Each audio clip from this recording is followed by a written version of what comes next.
Bonjour.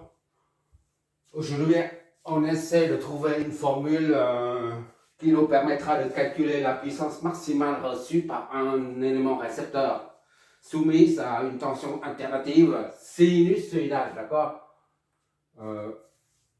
L'impédance du récepteur peut être quelconque, ainsi que la caractéristique de la ligne. Par exemple, on a une source de tension là qui alimente une charge, d'accord? La charge peut être purement résistive ou résistive et inductive en même temps. Ou résistive, par exemple. Ici, Z peut être purement résistive. Ou alors Z peut être résistive et inductive en même temps. D'accord? Ou alors Z peut être résistive et capacitive en même temps. Voilà. On ne sait pas la valeur de la caractéristique de Z. De même que ici, là, pour Z de ligne, c'est la même chose. Idem, on ne connaît pas. D'accord? Ça peut être 2 plus 3J ou 2 moins 10J ou bien tout simplement 12. On ne connaît pas la nature de la ligne et la ligne qui relie la source à la charge. De même, on ne connaît pas la nature de la charge. C'est la raison pour laquelle on va mettre une croix Saint-André, d'accord? Je vais redessiner ça au prof. On va essayer de démontrer la formule, trouver la formule. Puisqu'on va raisonner en termes de nombres complexes, j'ai mis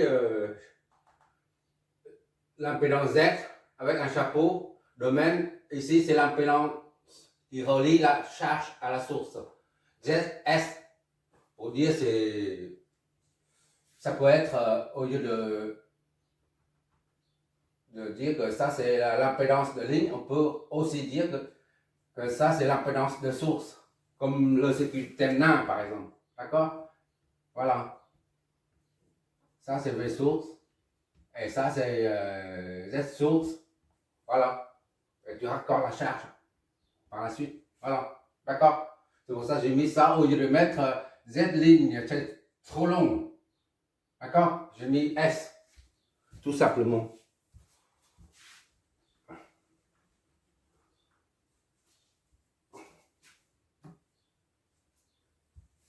Donc, on va appeler ça RS plus XS fois G. D'accord? C'est un nom complexe. On connaît RS et XS. C'est ce bout-là, on connaît. D'accord? Par contre, ici, c'est la charge, on ne connaît pas. Justement, R plus X, G. Ça, on ne connaît pas. Et on cherche à régler de sorte, on doit déterminer la valeur de Z, charge, pour qu'elle reçoive le maximum de puissance en provenant de la source VS. C'est comme en courant continu. D'accord? Ça, tu peux considérer comme une charge réglable. Voilà. D'accord? Ça c'est une inconnue. X représente une réactance. Ça peut être inductive ou capacitive. D'accord? Tandis que RS, résistant de ligne, et XS sont des caractéristiques connues. On doit régler ça en fonction de ça. On doit régler RXG en fonction de RS et XS pour avoir le maximum de puissance qui passe par l'impédance Z de charge. D'accord? Bon, on va flécher comme d'habitude. C'est un courant qui sort d'ici, on suppose, c'est toujours une supposition, d'accord? Même si on sait que c'est normal que ça se passe par là. Et on met des chapeaux, de même, et ici, un chapeau. Moi, je suis comme toi, j'essaie de comprendre, hein, on est là pour apprendre.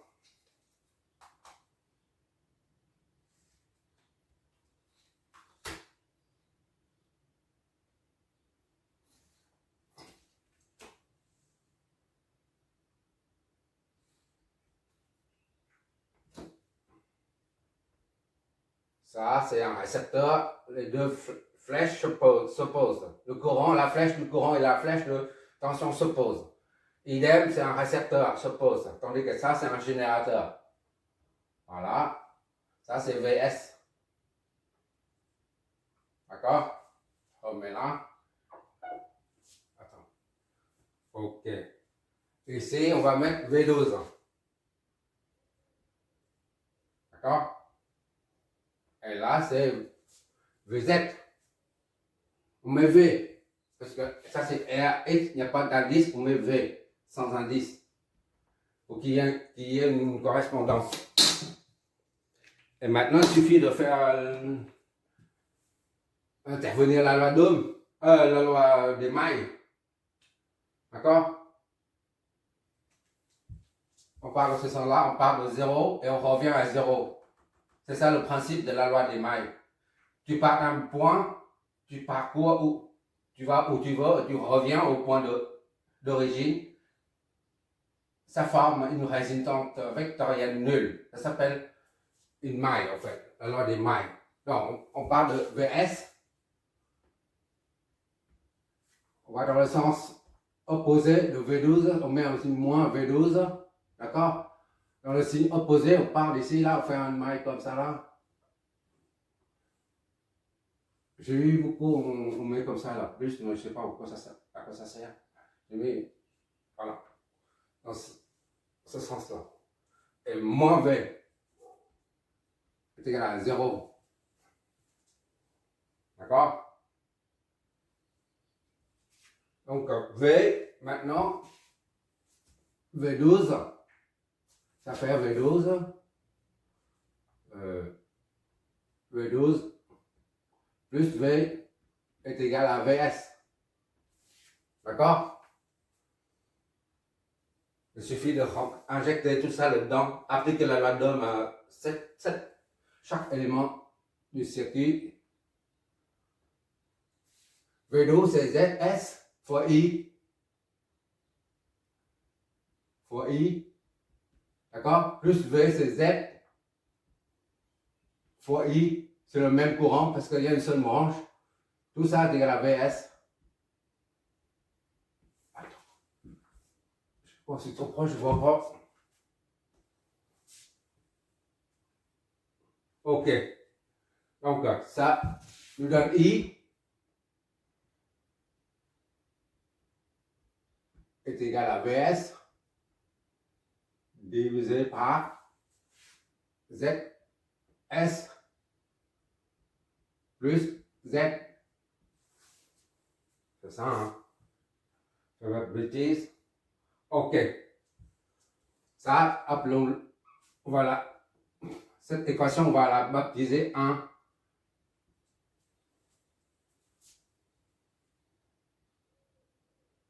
Sachant que ZS est égal à ça plus ça et Z est égal à ça plus ça. Maintenant, il suffit d'injecter ces deux paramètres là-dedans. Que ça nous donne. Je dis tout à l'heure, je suis comme toi, j'essaie de trouver une formule permettant de calculer la puissance maximale. Donc, I est égal à VS sur ZS c'est RS plus XS. On essaie. Voilà. Plus Z c'est R plus XG. D'accord? On assemble les chi et les réels, les imaginaires et les réels. Ça nous donne I est égal à VS sur RS plus R. Ça plus XS plus X. fois J. J'espère que c'est comme ça. Ok.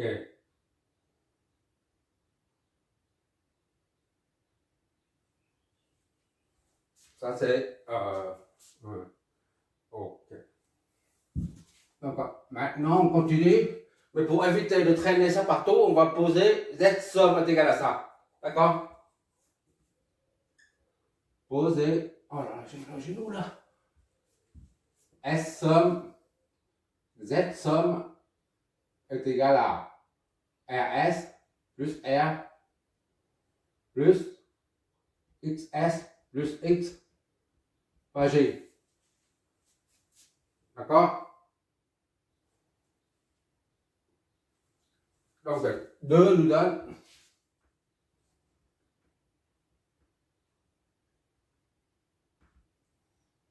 le 2 là nous donne I et donc est égal à VS sur Z somme.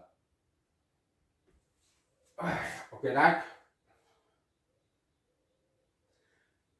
Et tu sais que lorsque ça est égal à ça signifie que le somme module, ça c'est la même chose. On peut, ça implique I, le module, est égal à VS module sur Z module. Pourquoi? Pourquoi on peut affirmer ça? Par exemple, ça c'est 2 10 degrés par exemple est égal à 20 sur 10 phi machin plus phi bidule. Peu importe, phi. D'accord? Phi 1 sur phi 2. D'accord? Ça c'est 10. C'est 10. Ça, phi là est égal à phi 1 moins phi 2. D'accord? Mais ça, là, le module reste toujours pareil. D'accord? C'est pour ça maintenant on ne raisonne pas avec le déphasage. Juste, on prend juste le module. Module est égal à module sur module, module sur module. J'ai juste détaillé un peu.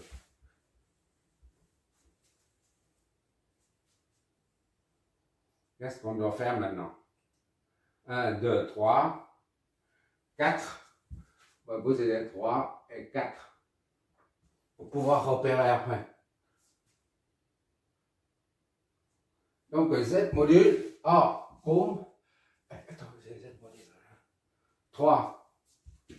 3, ça nous donne Z module là est égal à RS, d'accord, plus R au carré, plus XS plus X au carré. Tout ça sous la racine de 2. D'accord, hein? Z est égal à A plus JB. Le module est égal à A au carré plus B au carré. Facile. Voilà. C'est juste un rappel.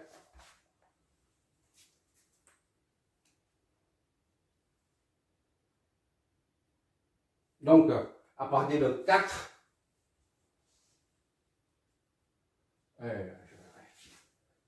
le 4 nous donne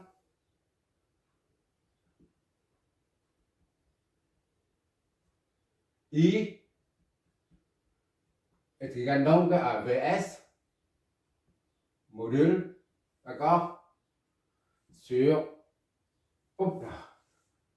ça, RS plus R au carré plus XS plus X au carré.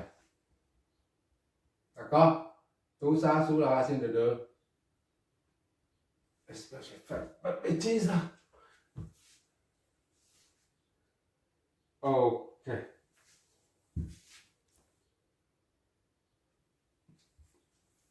Oui, j'ai oublié ça. Ça, c'est la puissance active. Hein. Puissance active maximale. Donc, je mets ici P active, P moyenne ou P active, P moyenne maxi. à trouver. D'accord? Voilà. Puisqu'on cherche la puissance maximale, la puissance active maximale, parce que là, c'est la puissance utile, d'accord? Ou la puissance moyenne, c'est la même chose. Maximale. Et on sait que pour trouver la puissance maximale, on a besoin de la quantité I au carré. Tôt ou tard, on va tomber là-dessus. C'est pour ça qu'on élève ça au carré. De suite, pour voir, on aura besoin certainement est égal à BS au carré sur tout ça, on enlève la racine parce que c'est au carré.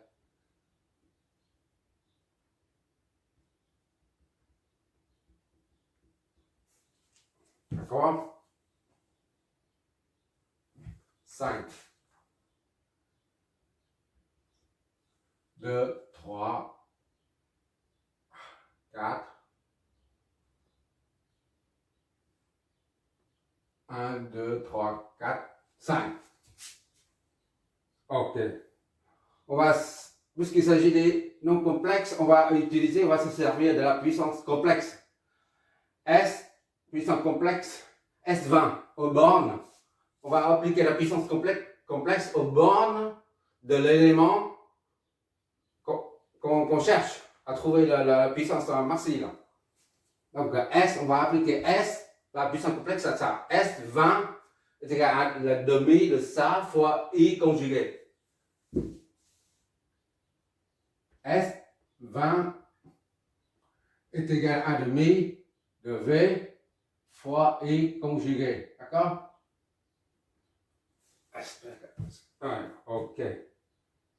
Mais ça est aussi égal à cosinus phi. Je reprends ici. C'est trop haut. Ici. S20 est égal à. On a 4 formes pour la formule puissance complexe, tu t'en rappelles? I conjugué sur 2 est égal à ça là, fois phi, d'accord? Phi 20 fois phi. Désolé, phi. S cosinus phi plus G sinus phi.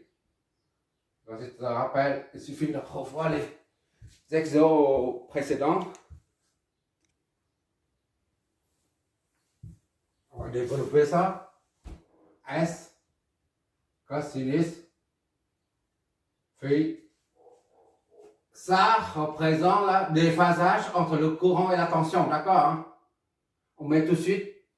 On met après. Cosinus phi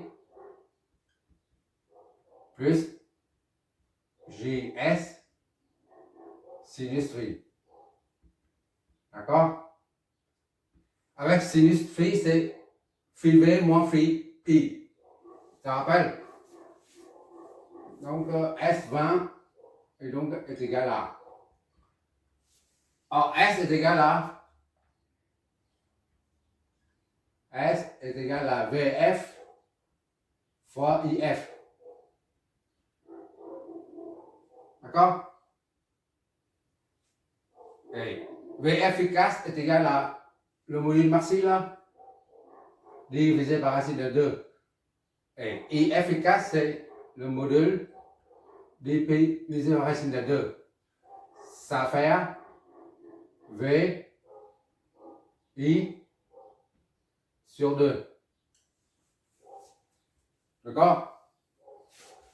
Donc, S, je ne sais pas si tu vois encore. S20 est donc égal à S, c'est ça. D'accord? On met dedans V fois I sur 2 cosinus de phi, d'accord? Plus ça. VI sur 2, d'accord? Sinus phi et J. Bon, maintenant, sachant que phi est égal à phi V moins phi I. Voici module divisé par 2 cosinus de phi V moins phi I. On a fait plusieurs fois ça. V I sur 2 sinus de phi V moins phi I G. On fera toujours, j'espère. Ok, on voit toujours. Nous, on cherche la puissance moyenne ou la puissance active, c'est la même chose. Maximale qui sera livrée, qui sera fournie à la charge Z, d'accord? Ça représente la puissance max active, là, P. Là. Et ça, c'est J, là. Ça, c'est Q, là. D'accord? Alors, cosinus de phi V, cosinus de phi V moins phi I est compris entre moins 1 et 1. D'accord? Le maxi, c'est 1. Le milli, c'est moins 1. Ok, tu vois toujours. Milli, c'est moins 1 et maxi, c'est 1. D'accord? Alors, cosinus phi moins phi I est égal à 1 si seulement si cos, l'intérieur, tout ça là, est égal à 0. Cosinus phi V moins phi I est égal à 1 si seulement si phi V moins phi I est égal à 0 parce que cos de 0 est égal à 1. D'accord? Si ça est égal à 0,5, alors là, ça, c'est 0,5. 0,5 fois ça, d'accord, c'est ça divisé par 4. Par contre, si ça est égal à 1, 1 fois ça, ça fait V I sur 2. Sur 2 seulement. D'accord? Donc, la puissance active est maximale quand cosinus de phi V moins phi I est égal à 1. C'est-à-dire quand la tension et le courant sont en phase. D'accord? Ok, là? Donc, P maxi, P est égal à maxi quand phi V est égal à phi I. C'est-à-dire cosinus de phi V moins phi I est égal à cosinus de 0 est égal à 1. D'accord? Ça, c'est maxi quand ça devient l'unité. Et quand ça devient l'unité, ça signifie que phi V moins phi I, c'est 0. D'accord? Il n'y a pas de déphasage. Et sinus de ça devient 0. Sinus de 0 s'appelle 0. Et tout ça devient nul. Il nous reste donc SV, là, la puissance maxi, là. S20 est égal à V I sur 2 fois 1. D'accord? Plus 0. 0 puissance réactive. D'accord? Quand c'est en phase, il n'y a pas de puissance réactive. Donc, P est égal à V fois I sur 2. D'accord?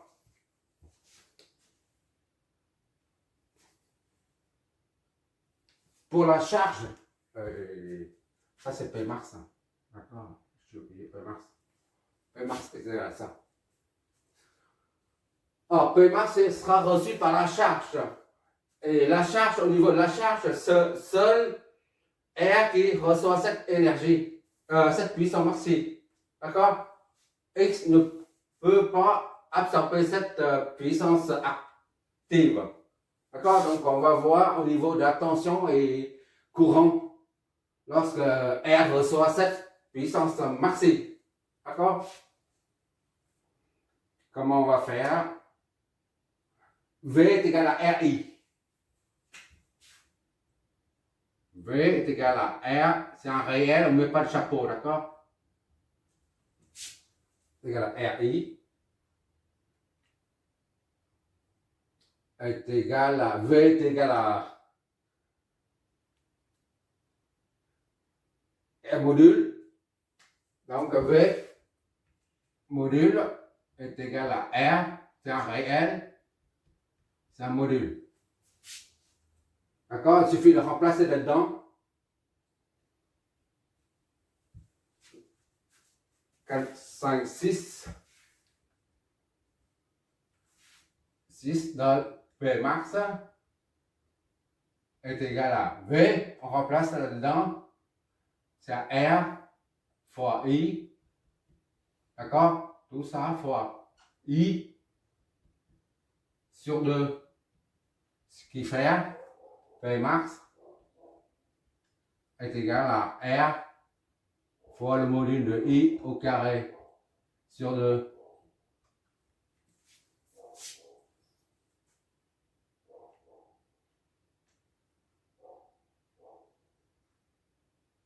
Un demi R au lieu. Maintenant, on revient à l'équation carré. Là.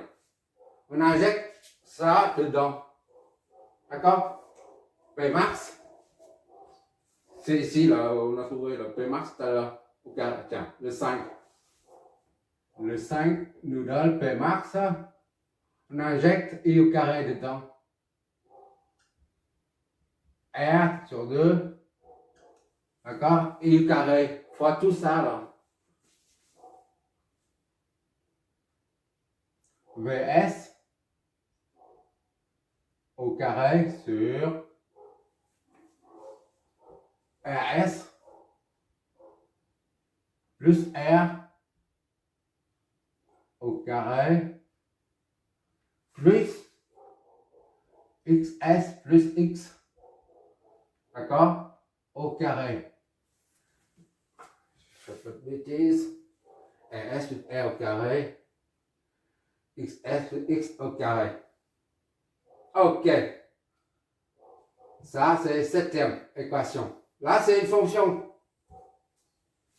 Septième. On va entourer. Là, c'est une fonction en fonction.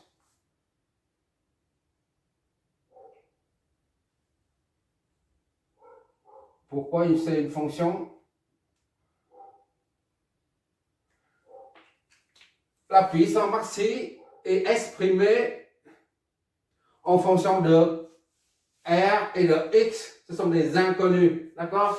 R et X. On a dit ça, c'est les caractéristiques de ligne qui relient la charge à la source.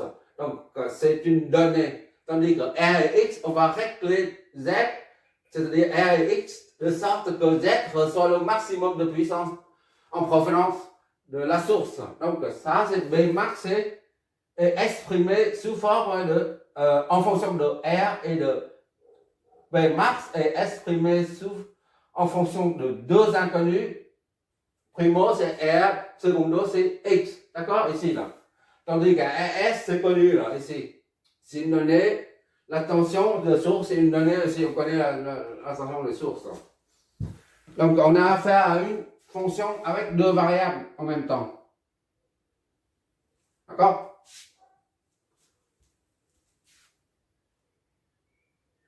Deux variables en même temps. Et comme pour en courant continu, il faut, tu te rappelles lors de la démonstration de la formule permettant de calculer la puissance maximale. D'accord? Et ici, la charge c'est R plus X. D'accord? Ça, c'est une fonction.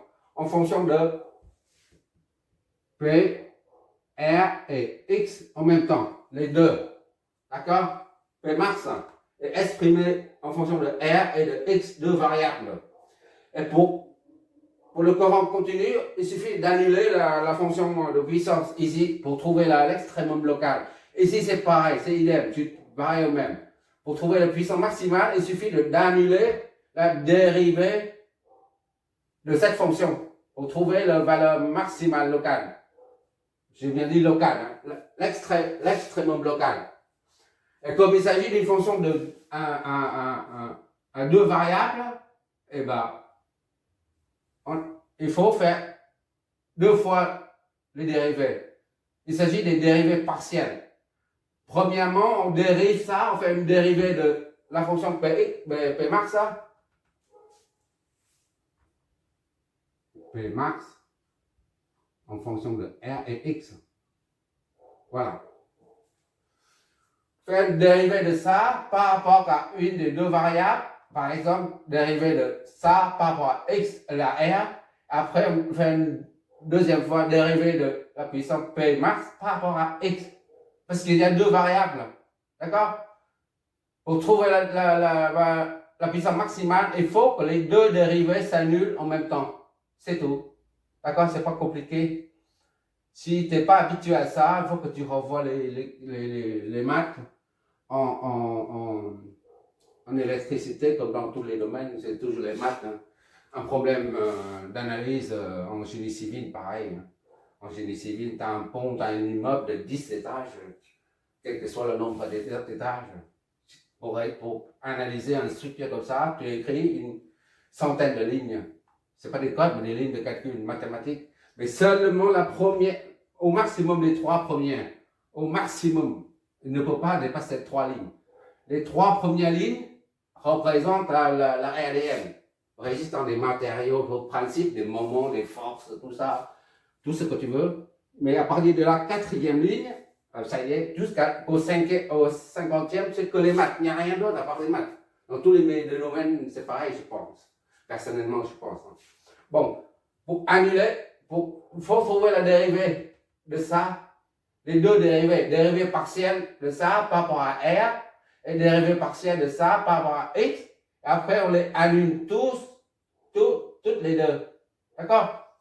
Bon, quand on annule la première dérivée, on trouve la valeur de R. On annule la deuxième, on trouve la valeur de X. D'accord? Bon, maintenant, il s'agit de faire la dérivée.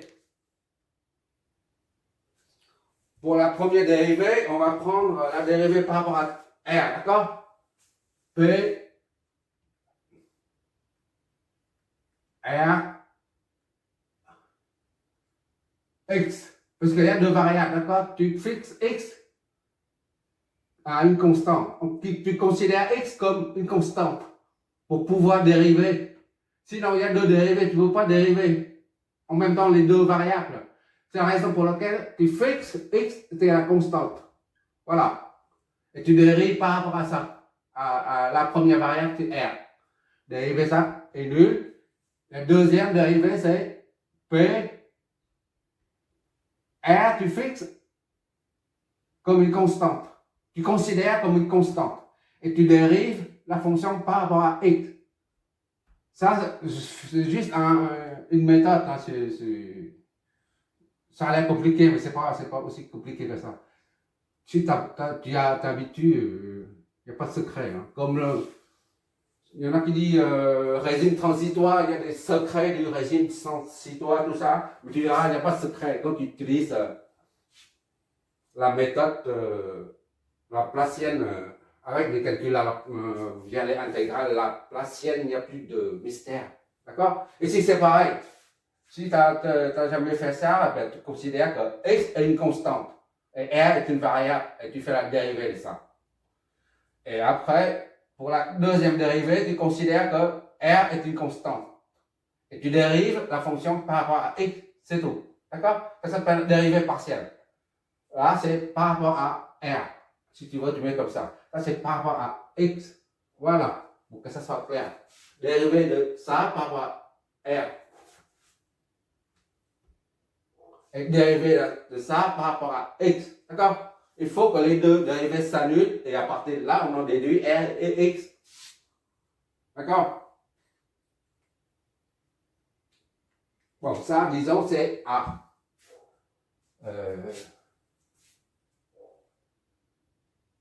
Comment je vais faire? On va noter en rouge. Bon, pour le premier, ça c'est A, A c'est B. D'accord? Pour bien distinguer le truc. A, P, là, dérivé de ça, on prend P max.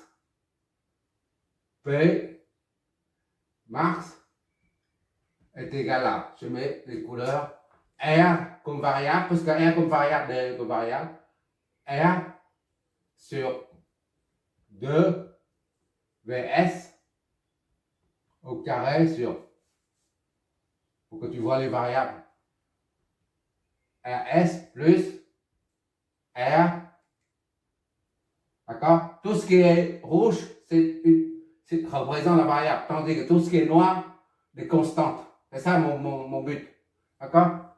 Pour que tu vois mieux, si tu n'as jamais fait les dérivés partiels. Parce que je fais ça tout le temps pour trouver l'énergie interne des structures porteuses. On applique les dérivés partiels. Je ne sais pas si tu es habitué, c'est pour ça que je préfère bien noter. Bon, XS, c'est connu, d'accord? Les caractéristiques de ligne sont connues. Plus X, c'est connu. Parce que tu les considères comme constante. D'accord? Au carré. Donc, il n'y a que ça, là, comme variable, R comme variable.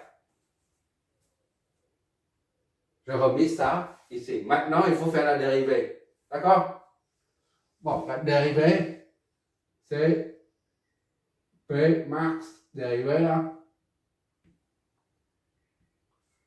On va assembler ce qui est constante. Là, c'est constante sur dehors. Au carré sur 2. D'accord? Fois R sur RS plus R pour que tu vois les dérivés. Plus XS plus X au carré. Voilà. Et maintenant, on prend la dérivée. Ça, c'est une constante. Ça, c'est une constante. Là, c'est une constante. Tout ça, une constante. Là, une constante. Ça, c'est variable. D'accord?